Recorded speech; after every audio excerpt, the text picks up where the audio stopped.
Hey everybody, Jay Shockcast here, and this is going to be the first ever Shockcast. That's right, folks. I am doing my own one-man podcast, and we're going to do it right here on YouTube on the Shockcast Media channel. As you may or may not know, I am Jay from AnalogHype.com and ShockblastMedia.com. We do a podcast on AnalogHype.com. It's called Underground Hype. We are the money team, and you should check us out. This is going to be my own little corner of the YouTube world, the podcasting world, where I just want to try something different, do something for me, and try to do something at least weekly, where I just kind of talk about all the things I want to talk about. Underground Hype is a great show, and I'm going to post links to our latest show, and hopefully we'll be recording a new one tomorrow, and you can check us out there. That's kind of more of a roundtable situation. This is more or less going to be a commentary from me, and I really just love doing podcasts, love talking about all the things that I love, especially gaming, and that's what I plan on doing here now with the Shockcast. And I know the name's kind of corny, but the name of the channel is Shockblast Media. You got to have something other than a podcast or something like that for a name. So we're going with the Shockcast. It kind of looks cool, but whatever. So, a little bit about me. I've been writing about everything under the sun for well over 10 years now. I've been involved with a number of websites. Besides Analog Hype and Shockblast Media, I've also been involved with thrashmag.com, with theundergroundscene.net is the one I'm most known for. We were pretty much a pretty good sized website for a very long time, from around 2000 to 2006. I think we kind of closed up shop in 2006, but been really fortunate. Had many amazing opportunities over the years to meet some really amazing bands, interview so many bands, see bands grow up in front of my eyes.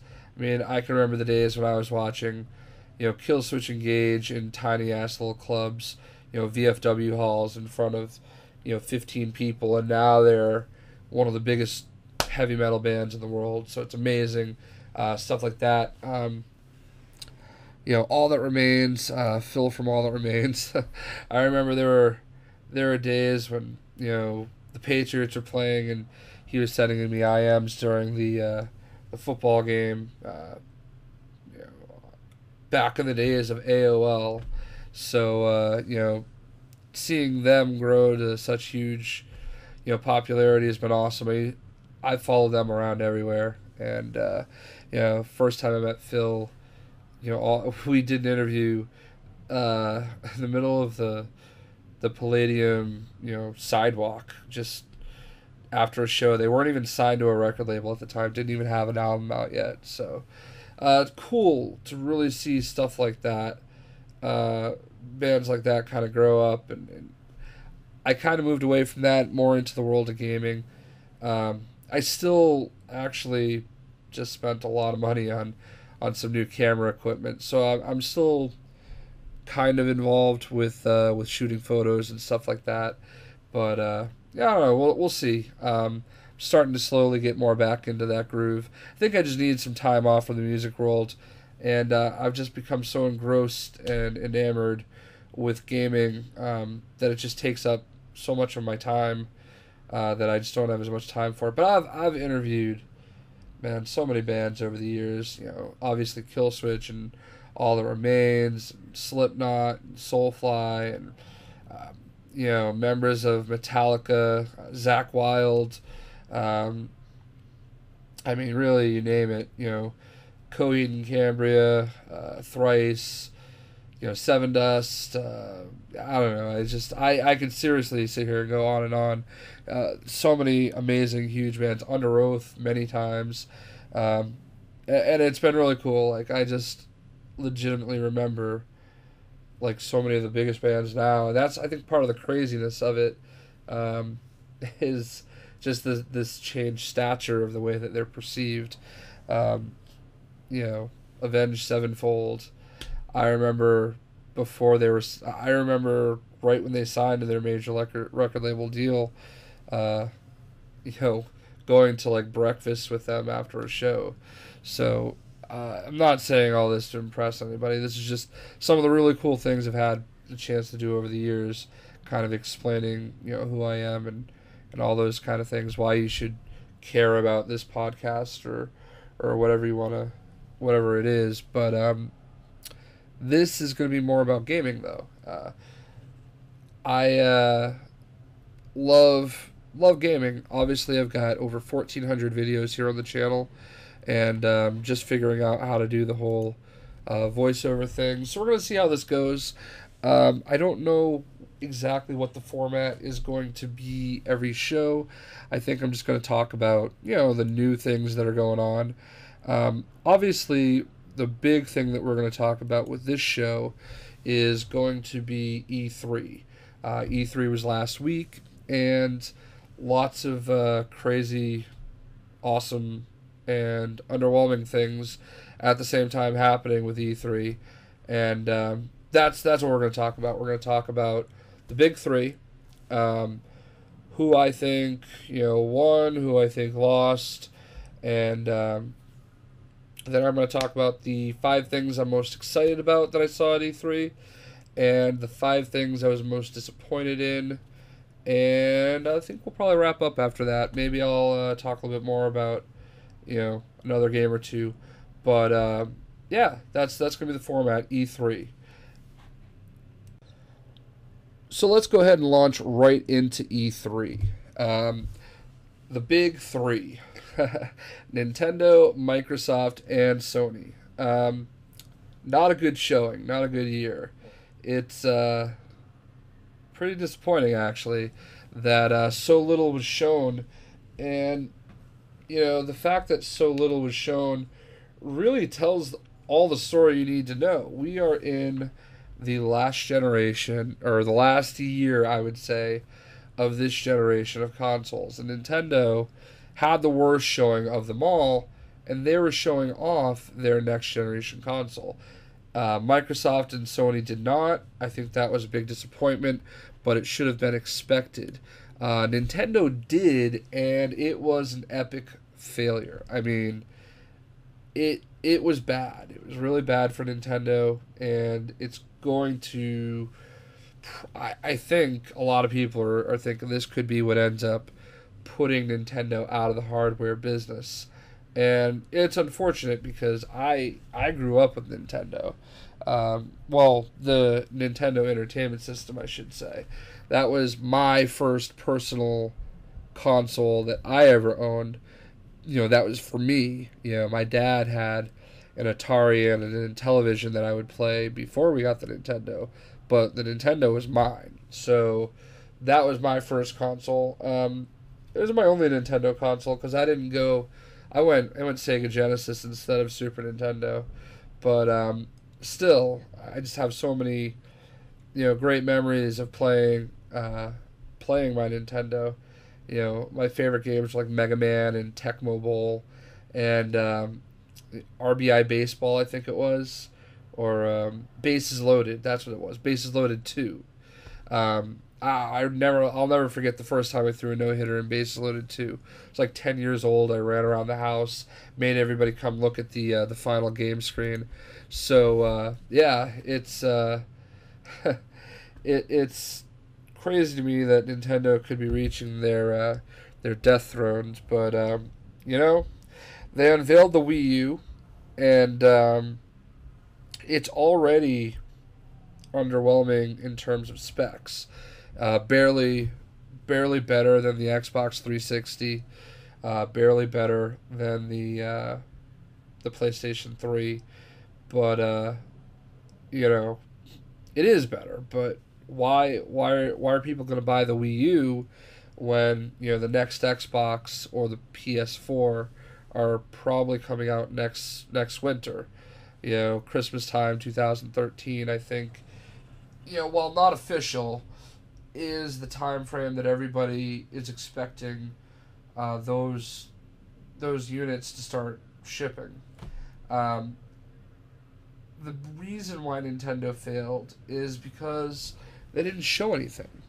Um, you know, Pikmin 3, I mean, I'm sure that there are crazy, Japs out there that are going to eat that shit up, and maybe some kids will, but, I mean, the biggest thing with Wii for so long has been that, the core gamers are really not interested. And, Batman Arkham City was their big game that they showed. And on that Wii, on that, iPad looking remote they have, yeah, that's pretty cool. Would have been cool back in November when the game came out. I mean, everybody's pretty much played the game at this point, and Arkham City's been really good to me personally. I mean, many of you that may be watching this probably found me because of one of my Arkham City videos. I love the game, and I love the fact that you guys tell me I'm so bad at it, but it's been out for 8 months at this point. By the time it comes out on the Wii U, it'll have been out for probably a year. No release date on the Wii U, or even a price point, by the way. So I feel like Nintendo really half-assed it. And then there was more 3DS stuff ever so shortly. It was just an awkward presentation. You're talking about this console, and then you don't tell us when it's coming out. You don't tell us how much it is, and you just kind of leave it at that. And we're supposed to be okay with it. So I saw enough to be mildly interested in the Wii U, and I may end up buying one just for the sake of buying one. But I mean, I would legitimately only get it for exclusive Wii U games, like Mario Brothers. They showed some Mario Brothers. Some, and it just looks like a beefed up HD Mario Brothers, which is, I guess, all you really want. But no Zelda. I mean, there was a I guess it ended up being a fake trailer, I don't know, but there was like something that kind of leaked just before Nintendo's press conference that was like Majora's Mask 2, and that would have been a great way to close out the show, showing off a new Zelda for the Wii U. Zelda has always needed the HD graphics treatment, and it's never gotten it. So, really surprised that that they didn't have something like that ready. No Metroid, I mean, those are two of the big, franchises for Nintendo, and they've got nothing. No Smash Brothers. Hello. That's one of your big selling points. That's why people still own their Nintendo 64s. I mean, no Smash Brothers. Although Reggie talks about it after the fact, with Jeff Keighley on what was it, Spike TV, Attack of the Show, whatever show he's on. I don't really watch it. I probably should. Probably should be way more prepared, but I'm not. So I know that it was Jeff Keighley. He had an interview right after the Nintendo press conference talking about it, and he just throws it out there in passing. The hilarious part, and I have to applaud Jeff Keighley for it, is Keighley? Anyway, I have to applaud him for it. He really kind of held Reggie's feet to the fire. He definitely brought it. And as an interviewer, it can be tough, challenging, intimidating to kind of ask some hard questions. I know it's not something I've always been the best at. I've always, as an interviewer, always liked to, ask, more fun questions rather than, ask about bad stuff. I mean, you're still talking to a human being. But Reggie just came across as so defensive after when he was being interviewed by Jeff, and really just a poor, bad showing for Nintendo. And I know that people are finally starting to buy the 3DS, and people are going to probably buy the Wii U. And the rumored price point is $300, and I still haven't seen confirmation that even includes that touch panel controller, because I seriously doubt that it does. I mean, and maybe it will. I don't know, but you know, if it's more than $300, I'm out. I'm not paying for that shit. I mean, it's barely better than my Xbox, which I play predominantly. It's barely better than my PlayStation 3, which I rarely play as it is. And it's definitely not going to even come close to touching my PC, which I'm playing a little bit more. My PC is ridiculous. I've GTX 590 graphics card, so I really should play more PC, but I prefer the Xbox. Now, Nintendo was very clearly the worst, and by a large margin. What's kind of tough to gauge is Microsoft and Sony, and I just mentioned that I prefer Xbox for a reason, because what I say next is probably going to be maybe a little controversial, but I feel like out of the big three, Xbox and Microsoft had the quote-unquote best showing. Now, hear me out. I don't think they were good by any stretch of the imagination. They were actually extremely average, like they normally are. But I felt like Sony just had one of the biggest kind of fail moments of E3 during their press conference, and their press conference just was very lacking. So they were just barely... I don't want to say that Microsoft was just barely better than Sony in their presentation, but I would say Sony was just barely worse, because they were both bad. I mean, all three of them had poor showings, and specifically Microsoft and Sony, because you can just tell they're getting ready for their next generation. Obviously not ready to talk about it now. They keep telling everybody, oh, it can last a few more years, because what else are they going to do? They're going to put out some new games for the Xbox, and that's what they're hyping up. They're going to put out new games for the PlayStation, that's what they're hyping up. They don't want everybody to say, oh, well, PlayStation 4 is coming out, or Xbox 3 is coming out. Why am I going to buy these games now when the new console is coming out? Of course they're not going to do that. I mean, they're businessmen first, and entertainers second. They certainly don't care about our wallets, except for us giving them more money. So when it comes down to the reasons I think Microsoft did better, it's because they didn't really have any big blunders. I guess you could say the worst thing that they did was have Usher come out for Just Dance 3 or Just Dance 4, whatever it was that he was introducing. But, I mean, why is that such a big deal? I know that a lot of the Sony fangirls out there have been, denouncing the fact that Usher, oh my god, Usher, Usher is so bad, more Kinect shovelware, blah, blah, blah. Kinect is what it is, and it's part of Microsoft's line, and of course they're going to talk about it. So, Usher came out and he danced around a little bit, whatever. I mean, if that's the worst that they did, then, hey, not that big of a deal. But it was still an average showing, and they did rely on the same franchises over and over again, which, I'm okay with, because people want to play them. People love Forza. If you're into auto racing games, which, I mean, I'm terrible at, and I'm not a fan of. But, Halo 4 looks really good, and it's a new studio, it's a new spin, it's a new twist. Looks really good, and I thought that was actually, probably, in terms of what exclusives go, probably the second best exclusive that was shown. And I think the third best exclusive that was shown was Gears of War Judgment. Now, I'm not a Halo fan per se. I'm not really a Gears of War fan per se. I mean, the first Halo game I ever played all the way through was Halo Reach, so that tells you something.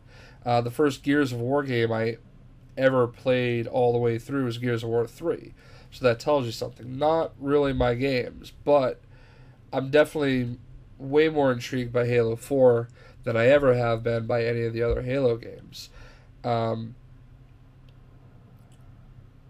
So, I mean, as far as, Microsoft is concerned, Fable the Journey, I liked Fable 2. Fable 3 was okay. I never really played the first Fable. Fable the Journey looks like it's a return to, what I was hoping to get out of Fable 3, but then I see, Connect. I don't know if it's a full-blown Connect game, but it looks like it might be. As I take a drink to hydrate, it looks like it might be a full-blown Connect game, which, not... If it is, I don't know if I'm going to get that one. My room that I have my Connect in is not big enough, I think, for the Connect, or I have this big recliner that takes up a lot of the space that I need to use the Connect. So I really have a strong preference for, not really having to do it. But, Gears of War and Gears of War Judgment and Halo 4, I don't want to say they stole the show, but they really made the show for Microsoft. And, not a great, powerful, strong showing, but at the same time, it could have been a lot worse. Sony, I don't really know what they were doing. The big thing that Sony and their biggest supporters always trump is the fact that they have all their games. And, that's fine. They've got their first-party studios that make games, and that's cool. I mean, The Last of Us was absolutely, the best game shown. Without a doubt, the best game shown out of all three conferences. Looks phenomenal. I'm not really I'm not a fan of Uncharted, but I am a fan of Naughty Dog, if that makes sense. I think that Naughty Dog really does a great job making video games, especially the fact that they're able to concentrate on just the powers of the PlayStation 3 and what the PlayStation 3 can do, because there are definitely limitations as far as the way the console works. And when you're kind of designing strictly for it, you can definitely do some things that, cross-platform games don't necessarily have the opportunity to do. So that's why, Sony exclusive games look so much better on their console. So, Last of Us, incredible, and that's really what made this conference very top-heavy for Sony. And, God of War Ascension looked decent. I would say out of the big three, it was probably the fourth best game shown. I'm not a fan. I've played God of War 3 a little bit, but I'm not really a big God of War fan, and that's possibly why it was not as big of a deal to me as it may be for some of you. Some of you may say that you think God of War is better than Halo 4 and Gears of War Judgment, and that's fine. You're certainly entitled to that. That's fair. I can see why people would feel that way. But for me, I kind of rank them, 1, The Last of Us, 2, Halo 4, 3, Gears of War Judgment, 4, God of War Ascension.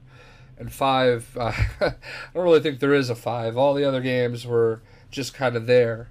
Alright, 5, we'll go with Assassin's Creed Liberation for Vita, okay? Because honestly, that's the only game that I saw on Vita that has made me say, I may end up getting a Vita. But at the same time, my reservations about the Vita are the same as they've always been. It's a handheld console. Like, I've got a 42-inch Samsung TV sitting to my left right here, and I have a 26-inch, high-def Acer monitor for my souped-up PC. Why do I want, this teeny tiny, what is it, an 8-inch screen, to play a handheld video game on? It's the same problem I have with my iPhone, and the reason I don't play anything other than Angry Birds on my iPhone. I want the full display. And I think it's cool that they're doing Assassin's Creed 3 Liberation as a Vita game. At the same time, I really wish, as crazy as it sounds, it was a full-blown game for the consoles. And it's crazy to me that they're working on two different games. Assassin's Creed 3, which is going to looks awesome, and then Assassin's Creed 3 Liberation, the Vita version. That's a lot of story. That's a lot to work on. I know it's two studios, but still, that franchise is definitely a cash cow for Ubisoft, and good for them. It's a franchise that everybody loves, and that was definitely a big moment for for Sony to be able to say they've got this. Concentrated a lot on Vita, and they should. It's doing very poorly. The reviews are obviously positive, but the sales are not, and that's because it's a $250 handheld machine when a lot of people already have iPads that have the same type of graphics and the same type of gameplay opportunity, maybe not an actual, handheld remote scheme, which is the reason why I think touch gaming is so bad, is I hate touch controls. But, it's failing. Well, I don't want to say failing, but it's not doing as well as they want it to for a reason. The biggest blunder of them all is the Blunder Book. I think Sony alienated a lot of people, and there's a lot of spin control from the fanboys. It's definitely not going to be something that appeals to most people. Now, I realize that there are fanboys out there that are saying, hey, they're just trying to, utilize the move for all it can do. Who's going to buy that shit? I mean, I guess if you have kids, maybe it'll be cool, but, that was a really piss-poor presentation. And it wasn't just that it was a piss-poor presentation. It was, a half hour of Wonder Book. And that was it. That was their big showing. I mean, what? Seriously? That is not what you should be showing at E3. That's not what people wanted to see. And how do you... I don't know. I really don't. It's crazy to me that they spent as much time on the Wonder Book as they did, and that is the reason why I rank them slightly below Microsoft. And it's not that Microsoft was slightly better, it's that Sony was slightly worse. I think that's the proper way to word it. Sony was slightly worse than a really bad Microsoft showing.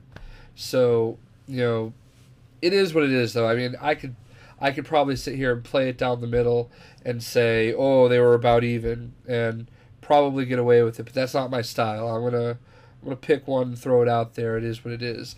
And going back to what I said earlier, yes, I do prefer the Xbox.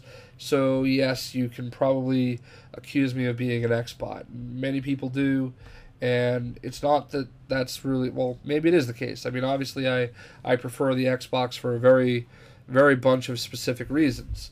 And, that kind of is what it is. But I don't know.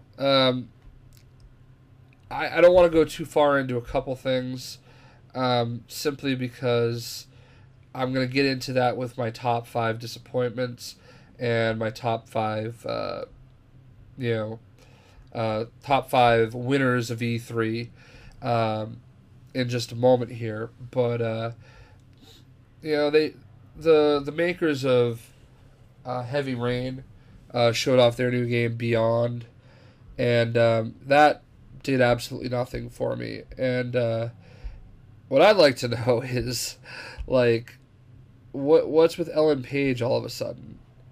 like The Last of Us and Beyond. Like they're too big. Like that was another thing that kind of like rubbed me as weird. Is I know that the little girl in The Last of Us is loosely based off Ellen Page, or maybe specifically off of Ellen Page. I haven't looked enough into it, but you know, your two big exclusives are going to have practically the same face. You know, two of the four big exclusives that you have coming out, the same exact face, essentially. You know, it's a pretty face. I get it. She's a big star. I get it. But, like, you know, kind of coordinate here, guys. I mean, there are plenty of other faces out there that could be used. I don't know. That one rubbed me wrong. I never really played Heavy Rain. I've watched some videos. That one just doesn't interest me. So, if you're excited for it, you know, you have a right to be. I mean, I'm not. So that's why I've pretty much left it out. It's not a disappointment to me, but just not something I'm really looking forward to. So, that kind of wraps it up for the big three. Really some really poor showings. I think I am really ready for that next generation. I say that having just bought, you know, an R2-D2 Xbox. As I turn them off here, turn them back on. So, you know, I've got my R2-D2 Xbox here, and obviously that means I just invested another $450 into this generation. But I was okay with that because I didn't have a Slim and I didn't have a Kinect. I'm ready for the Xbox 3, the next Xbox, the not Xbox 720. Seriously, guys, cut it out with that shit. It's not going to be the Xbox 720. Makes no fucking sense whatsoever. Xbox 360 doubled as 720, but it's the 360 because it was going in a full circle. So, I just... it's not going to be called the 720. I know it was always just a placeholder name to begin with, you know, until hopefully they announce the official game. My mic is shaking because Battlefield 3 is launching. I think you can kind of hear the music. So there's a bit of a fail on the first ever Shockcast, but whatever, it's good music. So I am definitely ready for the next generation. I am definitely going to get a PlayStation 4 and an Xbox 3. I am going to do both. I have to hold the mic. I'm definitely going to do both. And, you know, why not? Why wouldn't I? I have them both now. But I'm ready for them. You know, it would have been nice to know some more about it now. You know, Nintendo started preparing everybody last year for the Wii U, you know, letting everybody know it was coming. And they haven't really done any worse on the Wii sales since then. If anything, it's kind of forced them to drop the price down. The price is all the way down to $150. Still not enough for me to buy one, and I'll probably actually never own a Wii. But, you know, it certainly hasn't hurt their console sales. They're still number one this generation in console sales. I think, you know, it's time, though. I'm glad that there were a lot of games that have been talked about that really weren't shown, because that means that they're going to hopefully be launch titles for the next generation of game consoles. So, like Battlefield Bad Company 3, there were some rumors that was going to be shown, and fortunately it wasn't, as much as I'm looking forward to it. I want that on the next generation. You know, let Battlefield 3 take us out of this generation. Let Battlefield Bad Company 3 take us into the next generation. The Bad Company franchise was made for the consoles. The Battlefield, 2 and 3 was definitely made for the PC. So let Battlefield Bad Company 3 take us into the next generation. There were definitely some things that I think Sony said that turned me off, and part of the reason why I rank Microsoft just a bit higher. They said nothing, really nothing on the record. Oh, you know what? I'm sorry. I completely left this out. The biggest reason why I rated Microsoft as the big winner, quote unquote, of the three was Microsoft Glass.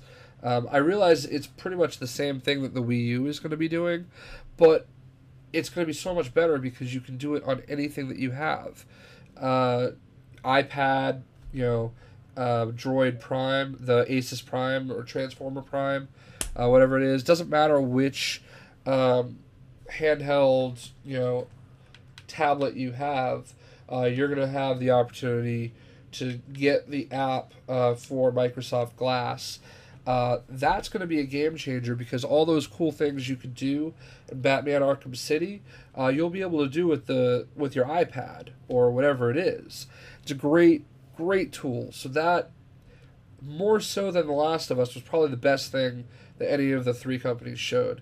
And that's what I'm really looking forward to being incorporated into the Xbox 3 or the Nextbox or whatever we're calling it, as long as it's not the Xbox 720.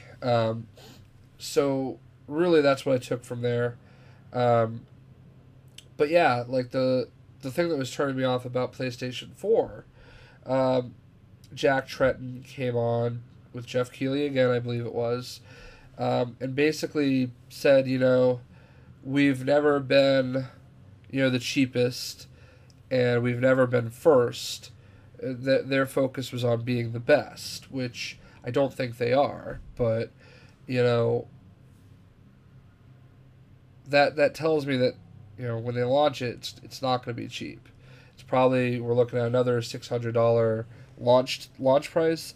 If that's the case, I'm going to hold off. I mean, I'll pay whatever Xbox wants me to pay because I know that's what all my friends are going to get. I mean, I have 98 people on my friends list. I know that, they're all eventually going to get the new Xbox. And I'm okay with that. I have a feeling it's going to launch at around $400. And if PlayStation 4 launches at that price point, I'll probably get it. But if it's above that, I'm probably going to hold off until the price drop. But it tells me that what really hurt Sony with the PlayStation 3 is just how far out after the Wii and the Xbox 360 it was released. It was like almost a full year later. Giving Microsoft that year head start was just really hurt the progress of the PlayStation console. Really pushed them back by quite a bit. And the fact that they're already talking about the possibility of doing that again is pretty crazy to me. I think the gap is going to kind of close between the two because obviously they're going to be much more powerful machines, and I don't think that there's going to be that huge of a difference between the two. Realistically, it's going to come down to personal preference and and maybe some of what you're going to get out of it. And PlayStation Plus is kind of the wave of the future for PlayStation 4. I have a feeling that it's far more likely that when the next generation comes around, that PlayStation Plus is going to be more like Xbox Live is now, that Xbox Live will be more like PlayStation Plus, where it's optional. I don't mind paying for Xbox Live. Could get it. I'm good through July of next year. I paid $35 to renew it for a year. It was just on Amazon.com for $35 again. I mean, I'm okay with paying like less than $4 a month for. Actually, it's less than $3 a month for everything that I get out of Xbox Live.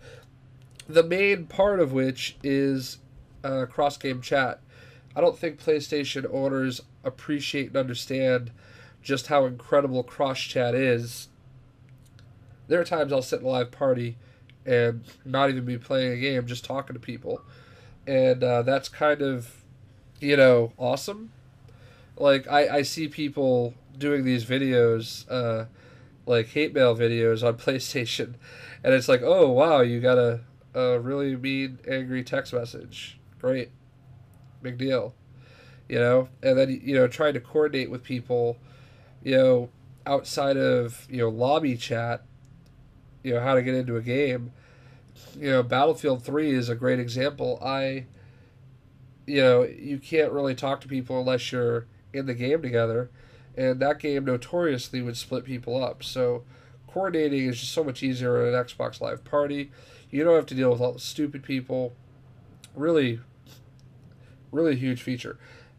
You're going to get it in PlayStation 4. Like, it would be a massive failure if they didn't include it. But I have a feeling that, like, Xbox Live, PlayStation Plus is going to kind of be required. So I'm laughing because somebody just sent me a tweet about the fact that I'm playing Terra. Shout outs to Sean. Yeah, so I think by the time PlayStation 4 is out, PlayStation Plus is going to be more like Xbox Live, where it's going to be a little bit more required. And I think, hey, you know what? I think Sony did a really good job of creating value for their market, for their gamers with what they did with PlayStation Plus by adding all those games for free. Kudos to them. Like, next time I see, a deal where PlayStation Plus is on sale, I'll buy a year pass, no doubt about it. I'll barely use it, but there's value there, and maybe not for me at $60 for a year, but definitely at like the $35 range. That because I know it'll be on that price point at some point on Amazon, but I'll get into it at that point. But all in all, the biggest thing to take from all this, from the big three of E3, I've gone on about it for over a half hour, and Nintendo possibly seeing their final days. I mean, realistically, I don't think the Wii is going to win this next generation. Actually, I know it's not. Even with a year head start.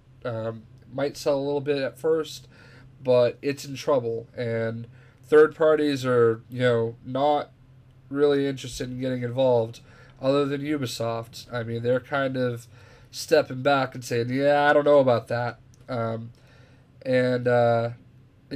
a good showing from PlayStation and Microsoft, because they're holding stuff back for next year, I think. I think next year is going to be a huge year for E3. I've pretty much decided, I've never really cared about actually going to E3, but I think next year I probably will end up going. Got to get that money team in there. So that wraps up the big three. Now we're going to go ahead and move on to the biggest winners and the biggest disappointments of E3. Alright, so now on to the 5 disappointments and 5 big winners, best games of E3 2012. So I'm going to start out with the disappointments so we can close out the Shockcast with a bang. And, number 5 on my list, and again, my personal list, is BioWare. They were one of my biggest disappointments because I don't feel like I heard enough about what's going on with Mass Effect, when we're going to get our new ending. Nothing about Dragon Age 3, and the stuff that I heard about the Old Republic didn't really get me all that excited. I mean, yeah, alright, so there's going to be a new planet, and they're raising the level cap by 10 to 60. That alone will probably be enough to get me playing again, and I am moderately excited for that. But they had 3 opportunities to really, get back in the good graces of gamers, and they kind of no-showed. I mean, other than their brief moment where they talked during the the EA conference, they really didn't do much. So, a little disappointed in that. Maybe they're holding off Dragon Age 3 for next generation. That's probably a good call. They have time. There's really no need to rush it. But, some kind of a teaser would have been nice. There were definitely at least 2 games that I think are going to be next generation that were shown at E3, and we'll obviously be talking about them in the biggest winners. So I don't really see why they couldn't have done some kind of a teaser for it, just to have something take some of the attention off of the debacle at the end of Mass Effect 3, because, by the way, it's still pretty much out there. People are still fairly upset about it, even though, Mass Effect 3 on the Xbox 360 is the biggest selling game of the year so far. Pretty surprised that it's like sold almost triple the amount that it has on PlayStation 3. Diablo's catching up to it though, so we'll see. So BioWare, I really would have liked to have seen something more. Maybe Dragon Age 3 is a little too soon. Maybe I'm jumping the gun there, but I at least would have liked to have heard more about Mass Effect 3, what's going on there. I'd also love to know why the hell I can't play it. I legitimately put the disc in the tray, and all I get is constant, loading. So, so I was pretty bummed out about that. Number 4, THQ. They lost UFC, which for many people probably not that big of a deal, myself included. But it was a big failure, and on their part to lose one of their signature franchises. They're going through a lot right now. They're in a bit of trouble. Darksiders 2 is really going to be a big deal for them. Saints Row 3 kind of kept them afloat, but there was this big expansion that they were going to launch for Saints Row 3. I don't think I saw or heard anything about that, but losing the UFC is a big blow. EA swooped in. Dana White was a big surprise at the EA conference. But what's especially disheartening is the fact that the studio that was responsible for UFC and I want to say WWE All-Stars was let go, like almost simultaneously with the announcement that EA was getting the UFC license, and instantly it came out that they were all gone, they were fired, they were let go. Pretty shitty time to do it. I not that there's ever really a great time to do it, but I guess it's one of those dirty sides of the business that you kind of have to just accept and live with. Doesn't make it any easier, doesn't make it any better or any more right, but it is what it is. But a little disappointing for them. Best of luck to everybody that did lose their job. It's rough times, with the whole 38 Studios debacle. Stuff, other companies letting go of their, I know, BioWare had to let go of some people. Tough times for sure. Number 3, and it has nothing to do with the game as much as it has everything to do with me personally. Injustice: Gods Among Us. Now, the game itself actually looks kind of awesome. I mean, it looks like it's going to be a very solid, well put together fighting game, which is a genre I don't like or understand. It's not my thing. It's kind of, I'm slightly worse at driving games than I am fighting games, but it's like equally dog shit bad. So I'm not a fan of fighting games, but I love comic book games. I love comic books. I love DC. I've just been totally enamored with DC over the last year, and it's kind of crazy because I've always been a bit of a Marvel fanboy, but the Blackest Night really sucked me in, and really not happy with the direction DC's been going lately with the New 52. I mean, yeah, some of it's okay, but just kind of rebooting that whole thing.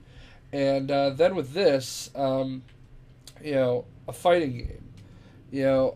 I really was hoping that we could see what DC Universe Online should have been, and what Marvel is going to be doing with their MMO, which I'm pretty excited for. I think that's, maybe not top 5 excited for, but pretty excited for nonetheless.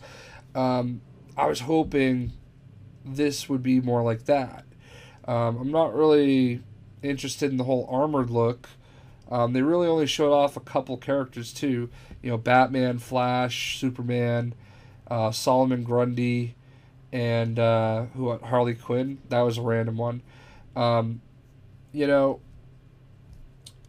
I'll pay attention to it. NetherRealm is making it, and they make Mortal Kombat. I'm sure it's going to be a fantastic game, and it's nothing against them. It's probably a little unfair to call it a disappointment.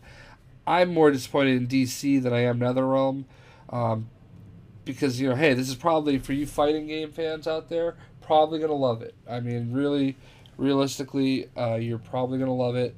Looks like it's going to be really cool, lots of really cool concepts. It's probably not going to be a game that I get, though, because it's one of those games that would probably make me throw my remote through my TV. It's not for me, and that's the part that frustrates me the most, is I want it to be for me, and it was the same thing with Marvel versus Capcom. I wanted it to be for me. I wanted to be interested, but I never bought it. I'm never going to buy it, because I don't do fighter games. So yeah, I really would love to see what those type of graphics, that type of, those type of characters can do in more of an action adventure game, or even an RPG style game. Something more along the lines of the Marvel Ultimate Universe games. 1 and 2, loved those games. I want DC to do something like that, something that's not DC Universe Online, which is the reason I bought a PlayStation 3, by the way. That game. Really want to see those characters do something a little bit more. Number 2 disappointment of E3 for me, again, kind of a personal thing, but Battlefield 3. As you may or may not know, I am a huge Battlefield fanboy. I think you can probably tell looking at the channel. I am the ultimate Battlefield fan. So the big moment for DICE and Battlefield at E3 was, hey, guess what, guys? Battlefield Premium, it's available now. And if you're on PlayStation 3, guess what? You can go get Close Quarters, the new DLC, right now. Well, guess what, assholes? I couldn't. Well, actually, let me take that back. I could download it, but I couldn't play it. Because, for some reason, for over 2 days, Close Quarters was not available in North America. So everybody in Europe was playing it, but people in North America were furious. Just absolutely livid, especially me, because they paid $50 for Battlefield Premium, and they couldn't access Close Quarters. Now, I think you guys will understand just why I am as frustrated as I am, because I've already established I'm an Xbox guy, alright? I bought Battlefield 3 on Xbox and PlayStation 3 the day of release, because I knew that DICE, for whatever reason, went into a partnership with EA, or I'm sorry, with Sony, so that they would be getting the DLC a week before everybody else. So, obviously where I make videos, it's not necessarily always about who's the best. Sometimes it's about who's first. and I had zero opportunity to be first on close quarters. So, I would have liked to have gotten my videos out there.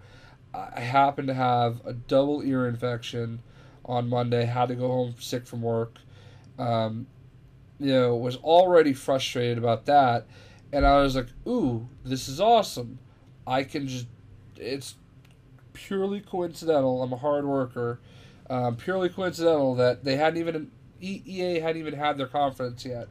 But, I'm like, hey, wow, so the upside of the fact that my ears are pounding me right now is I can at least jump on close quarters. So I paid $100.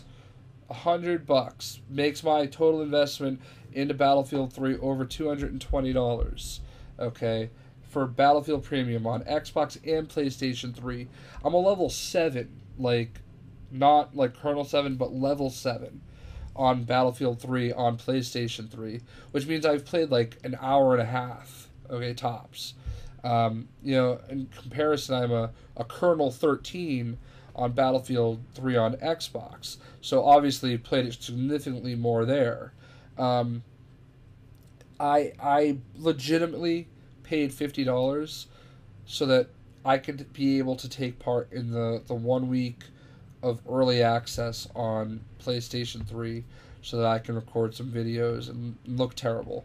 And for 2 days, I couldn't do that. It was frustrating.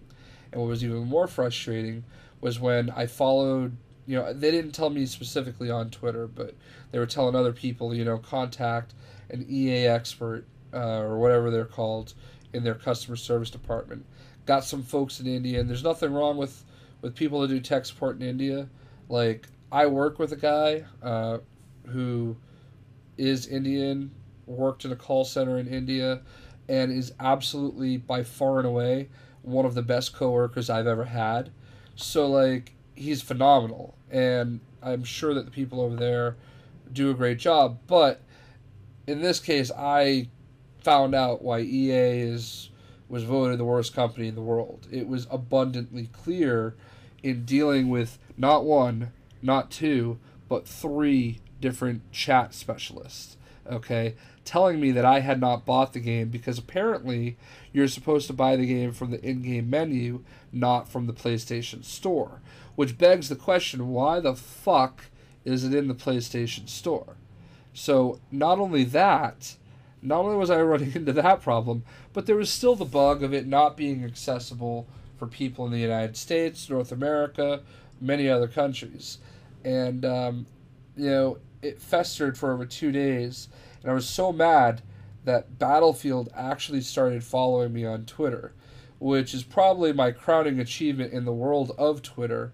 And somehow I think they forgot to stop following me, but that'll be our little secret. Don't want to tell them that because it's kind of cool. I've randomly picked up like 15 followers since then.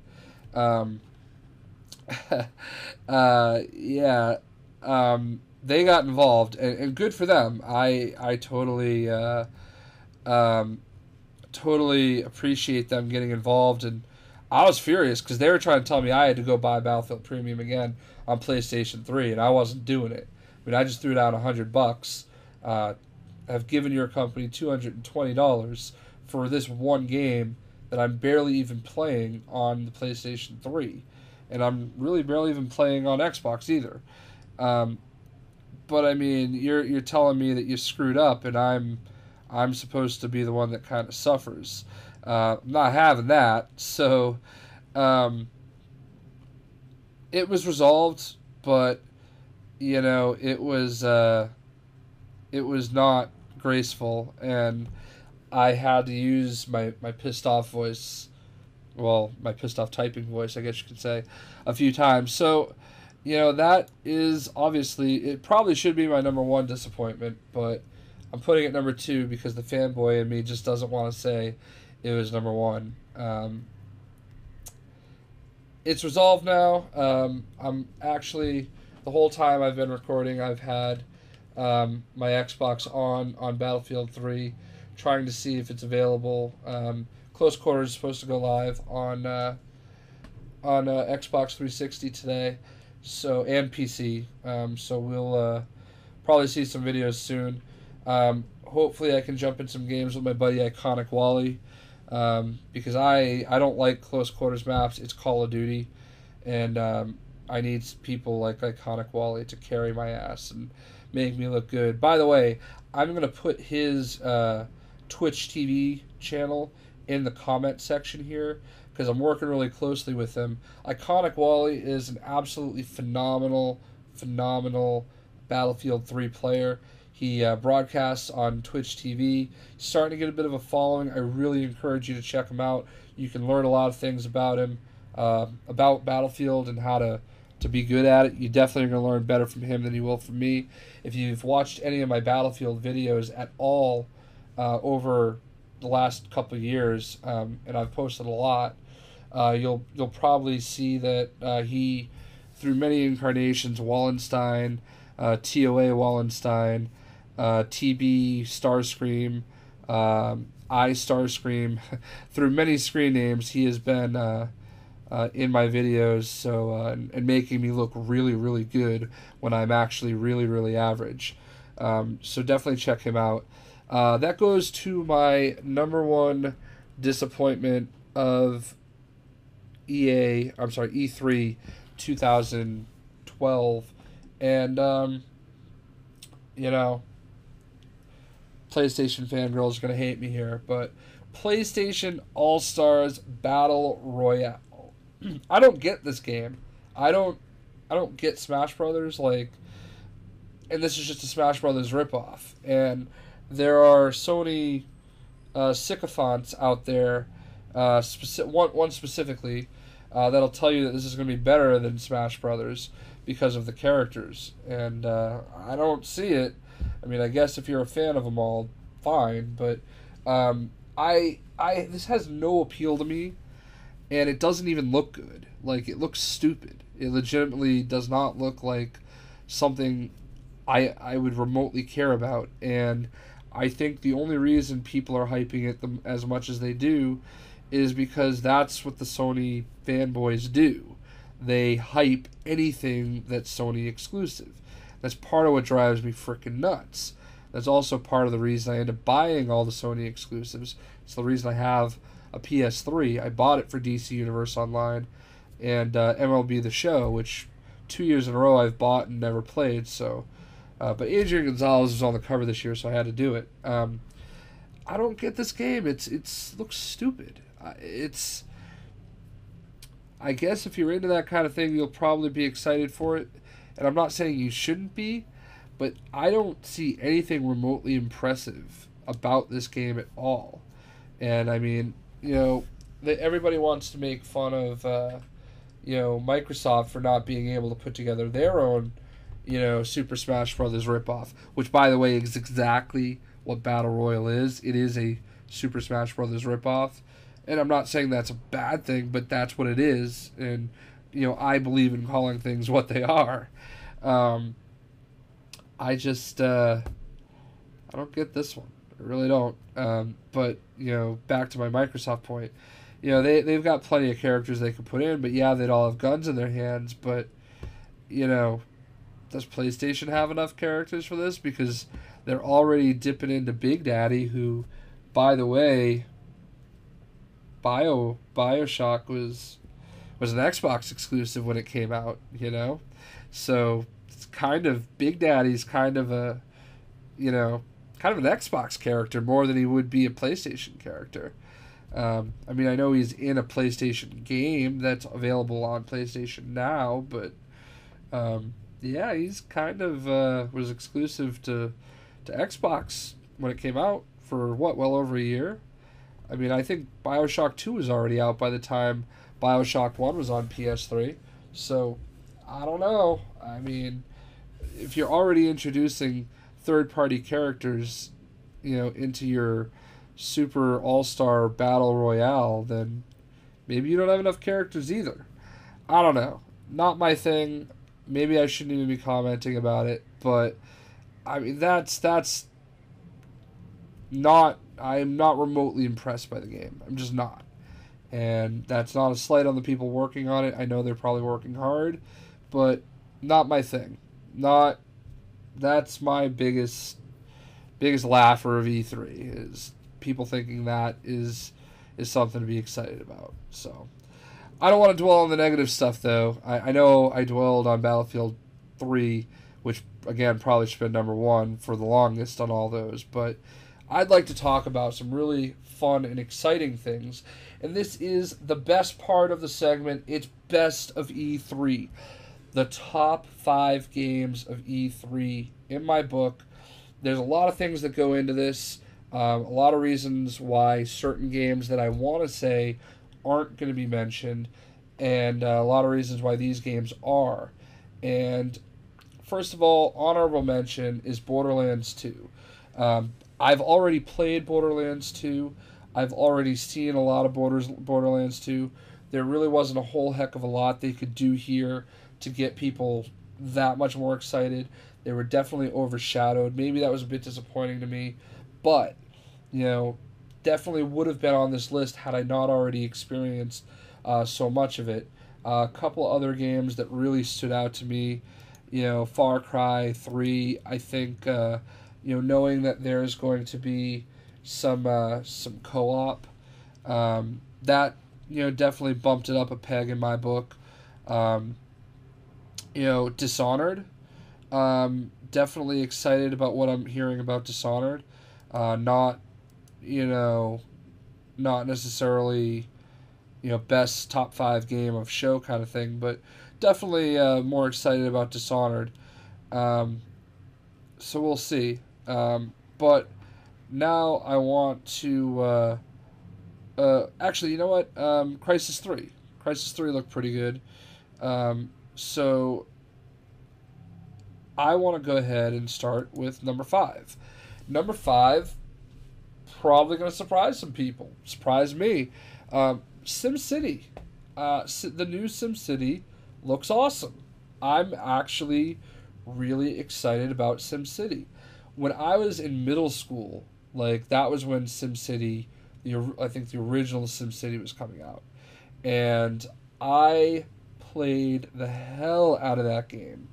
I loved that game. That game is just such a classic game, and I haven't really played any of the newer iterations, but I just loved SimCity.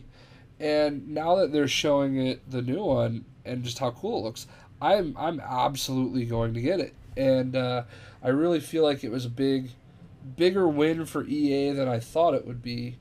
And I'm actually pretty pumped up about it. So they're coming in at number 5. Really, I think there was a pretty good buzz for it. I think a lot of the people with Analog Hype, we were kind of in a Skype chat talking as it was announced, and I think they were all pretty pumped about it too. So, SimCity, great job. I'm really excited for it. Number 4, another one that I'm surprised that I'm saying because I've become a little disenchanted with the franchise, and I kind of got into this a little bit earlier. Assassin's Creed 3 looks phenomenal, okay? I saw enough of the new gameplay where I know it's not going to be an absolute, total, wall climber. Been frustrated with Brotherhood. I've been even more frustrated with Revelations. Absolutely loved Assassin's Creed 2. One of my favorite games of all time. I mean, I have every single achievement in the game. Played the living crap out of it. Assassin's Creed 3 is finally something new for the franchise. Ezio, one of my favorite characters in all of gaming. I loved his story. Don't get me wrong, but there's something about Brotherhood and Revelations that really, I just struggled with. And I understand that Assassin's Creed is starting to get into Call of Duty territory, where it's basically, new game every year. And, it sells well. I mean, it sells well every year. So I guess I can understand why they're going that route. And they have multiple studios working on it. So, it's not like they're working these guys dry. It's not like it's a total rehash. But this is a great refresher. Connor, it looks like he's going to be a fascinating character. It got a lot of attention at E3 from multiple conferences. The Sony conference, I believe, showed off the Sea Battle, which didn't really look anything special, but it was cool. It was a cool, different feature. The Ubisoft conference, when they showed off Assassin's Creed 3, that was cool. Like, seeing how he's going to walk through the woods, seeing how you have to, not be found. That's going to be the biggest challenge for me because I am not a stealthy kind of guy. But I'm really looking forward to it. I'm really looking forward to the setting during the Revolutionary War. I'm looking forward to seeing colonial Boston, seeing as though I see current day Boston all the time. Boston is home for me. So I'm totally... They've definitely reinvigorated my excitement for the Assassin's Creed franchise, which I haven't been since I got Brotherhood. I really haven't. So, great job, Ubisoft. Tip of the cap. Assassin's Creed 3 is looking like it's going to be really awesome. Number 3, I know I've already talked about this game a little bit, and this is where I can win back some of the Sony fanboys that I may have offended previously, but The Last of Us. I have to give credit where credit's due. The Last of Us looks phenomenal. I am not one of the people that jumped on early that said, hey, this is going to be incredible because it's Naughty Dog, because it's a PlayStation 3 exclusive, so obviously it's going to be the best game of all time. Not one of those people that jumped on that bandwagon. Very, very slowly, kind of took it all in. A little bit late to the bandwagon. The whole post-apocalyptic thing is starting to wear a little thin, but there's definitely room for this one. I like the fact that it's not the same kind of crap. Where why can I not download? I like the fact that it's not the same stuff over and over again. As far as the like New York City or Los Angeles or some of these big cities. I believe it's Pittsburgh. So yeah, that's right, Pittsburgh fans or Pittsburgh people. I'm glad that your city is the one that got blown up for once. It's an interesting concept. There's a real survivalist feel to it with the limited ammo and stuff like that. It looks like it's going to be one of those iconic, genre-defining games that a lot of people pegged it for much earlier than me. So I'm not a huge Uncharted fan, but like I said, I really respect Naughty Dog and what they do. I said that earlier, and I really believe it now. Last of Us. It's gonna be a really good game. I think. I'm definitely looking forward to it as much as the biggest of Sony fanboys. I'm right there with you on the Last of Us bandwagon. Officially a card-carrying member. So that gets us to number 2, and for some people, this is going to be a little bit of a surprise, because I am already I think I've already established myself as a huge Star Wars fanboy. So it's going to be a little bit of a surprise that Star Wars 1313 is number 2 and not number 1. And I think it's a testament to the fact that, they did just such a spectacular job. Definitely just such a spectacular job. The number 1 game did it, that is. And I'll get into that in just a minute. But Star Wars 1313... very, very clearly is going to be next generation. There's no way in hell this is going to be on PlayStation 3 or Xbox 360.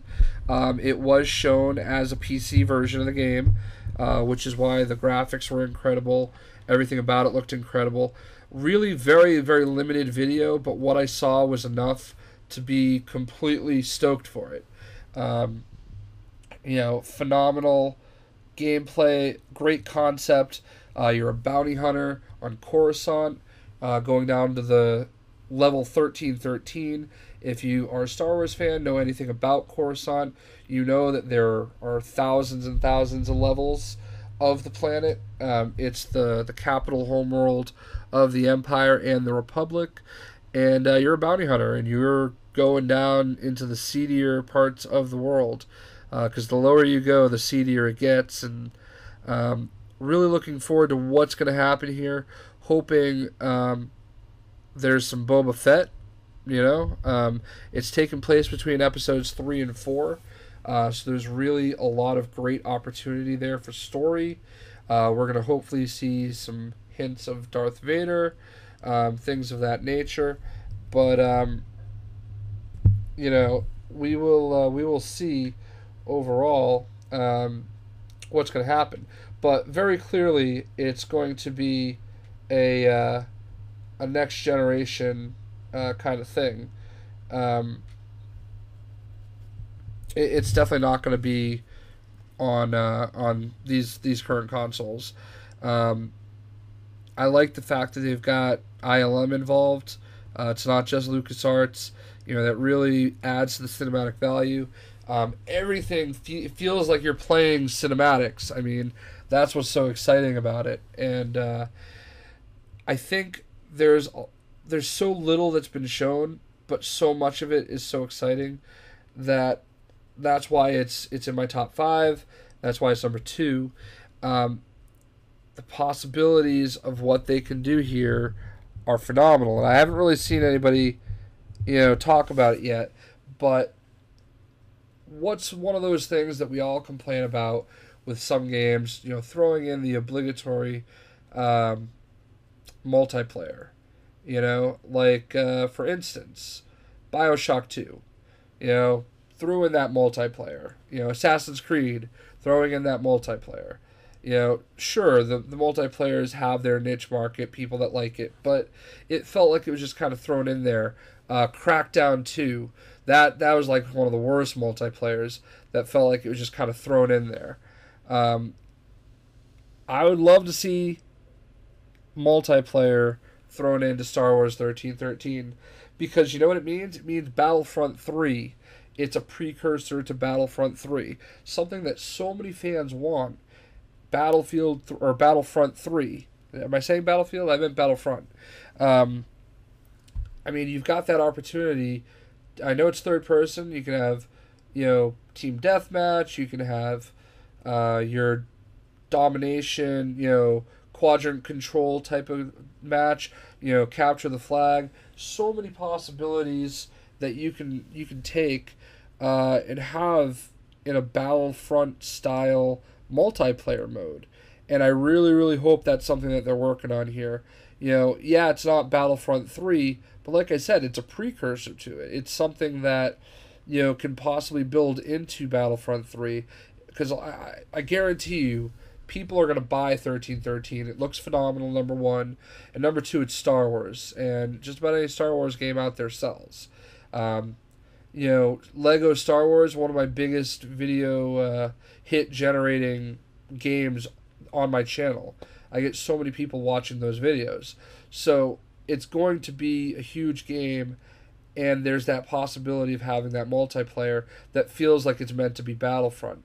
And I really hope they do it. Give us a horde mode. Give us a co-op mode where it's hordes and hordes of, troopers and all that kind of stuff. Possibilities are endless. Super excited for it. Star Wars 1313, LucasArts, phenomenal job. As I refresh myself, sorry about that. Clear my throat. Number 1, the game of E3, the biggest impact of E3, without a doubt, Watch Dogs. So, as I'm watching the Ubisoft conference, by the way, good showing by Ubisoft on this list.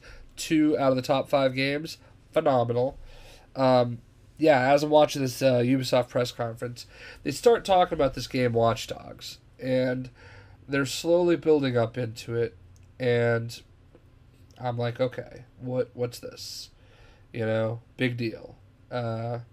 Okay, not seeing it. Okay, this is all right. Yeah, that's kind of cool. That's getting interesting. Oh, okay. I like what you're doing there. Whoa. Okay. So wow, this is I see what you're doing. This is getting better. Um, wow, that's pretty fucking cool. Holy shit, that's badass. And then you get to the end, and it's like there's another person that's helping you do all this. Is it co-op? I mean, is it a multiplayer mode? What did we just see? Holy shit. All right.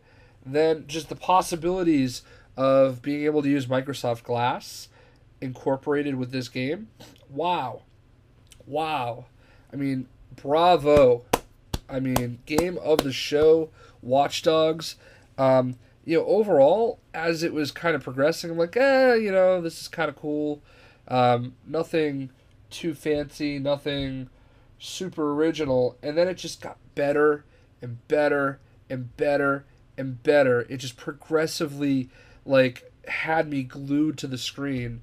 That's what E3 is all about to me.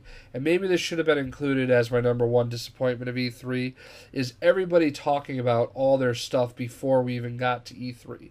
To me, E3 is all about this moment, this magical moment where something comes out of absolutely nowhere and blows you away. And that's what Watch Dogs did, and I think that's the reason it was so effective, because nobody knew anything about Watch Dogs. Nothing.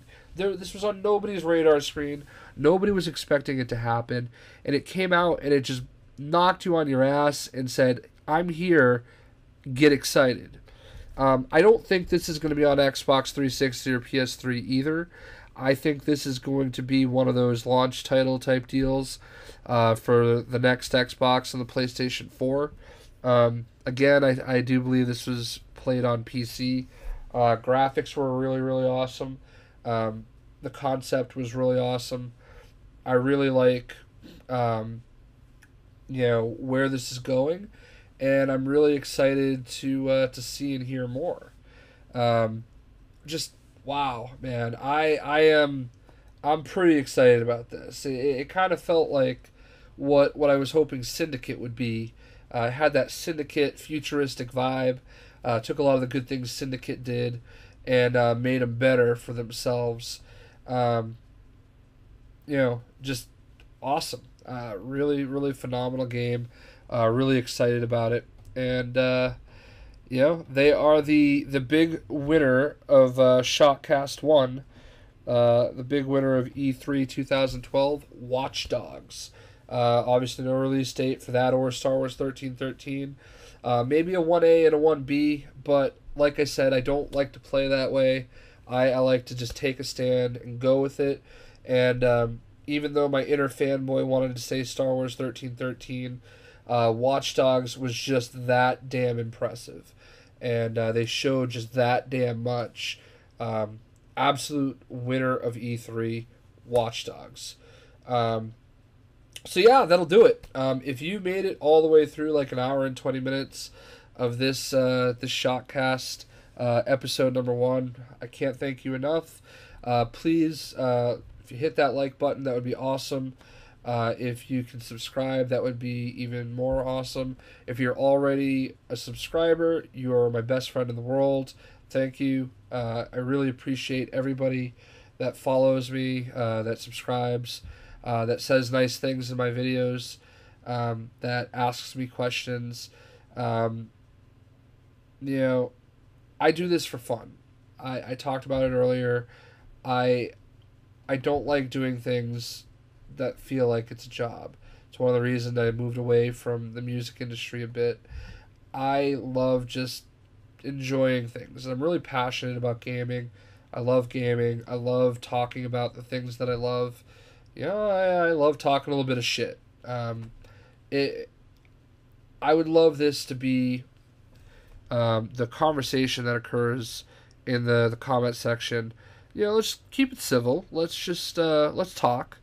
I mean, I will answer anything and anybody as long as you're respectful. If you're not respectful, I will be a douchebag. I mean, that's what I do. I don't. The big popular thing is to be a troll, and I don't have any of that. I'm all about totally fighting fire with fire. So if you want to do that too, that's fine. It keeps me entertained. But I'd appreciate it way more if everybody was respectful and we had a conversation, and you guys let me know what you think. Definitely did my best not to ramble too much, but I could talk with the best of them. Kind of enjoyed doing it this format. I would have definitely loved it if I maybe had Chrome with me to go counterpoint and point and counterpoint, or Keem or anybody else. But that's what Underground Hype is for. Hopefully we'll be recording episode 25 of Underground Hype of the rebooted Underground Hype, because there was probably a good 60 episodes before that. So hopefully we'll be recording that tomorrow. I will include that in the link once it's available. I'll include our E3 preview in the comment section. And once again, I will include links to Iconic Wally, his Twitch TV channel. Definitely check him out. For now, thank you for listening. Thank you for staring at my terrible graphics. I'll figure this out. This will get better as it goes along. I have a face for radio, so you won't be seeing me very much. But you'll definitely hear a lot from me. I hope this was enjoyable, and we'll catch you next time. We'll see you.